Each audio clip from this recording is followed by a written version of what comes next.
बिस्मिल्लाहिर्रहमानिर्रहीम। अस्सलाम वालेकुम फ्रेंड्स, कैसे हैं आप सब। उम्मीद करती हूँ खैरियत से होंगे। आज मैं आप लोगों के लिए बहुत ही ज़बरदस्त सी, बहुत ही मज़ेदार सी रमज़ान स्पेशल चटनी लेकर आई हूँ, जिसको आप पकौड़ों, समोसों, कचौरियों, हर चीज़ के साथ इसको एंजॉय कर सकते हैं, रोल्स वगैरह के साथ। तो रेसिपी शुरू करने से पहले आप मेरे चैनल पर नए हैं तो मेरे चैनल को लाइक, शेयर और सब्सक्राइब ज़रूर कर दें और बेल आइकन को ज़रूर दबाएं ताकि आपको मेरी रेसिपी सबसे पहले मिलती रहें। तो चलें चटनी की रेसिपी शुरू करते हैं। सबसे पहले ये मैंने 3/4 कप जो है वो इमली का पल्प ले लिया है। इसको मैंने इमली को भिगो दिया था तकरीबन 1 घंटे के लिए और अच्छी तरह से मसल के इसमें से सीड अलहदा कर लिए हैं और पल्प अलहदा कर लिया है।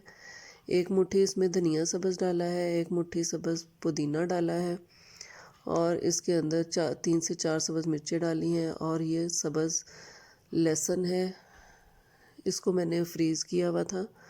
ये 1 मुट्ठी हमने ये डालनी है। आप इसके सब्ज़ लहसुन की जगह पे आप दूसरा लहसुन भी डाल सकते हैं, येलो वाला, लेकिन अगर ग्रीन वाला फ्रेश मिल जाए तो इसका फ्लेवर जो है वो बहुत ही स्ट्रॉन्ग और बहुत ज़बरदस्त होता है।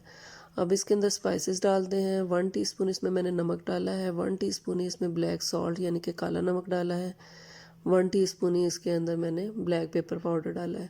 इन सारी चीज़ों को हम ब्लेंडर में डालेंगे और अच्छे तरीके से इसको पीस लेंगे। ये देखें बहुत ही ज़बरदस्त सी हमारी चटनी बिल्कुल तैयार हो गई है।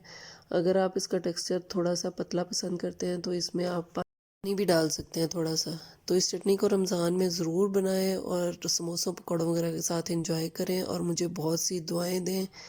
खुश रहें। अल्लाह हाफिज़।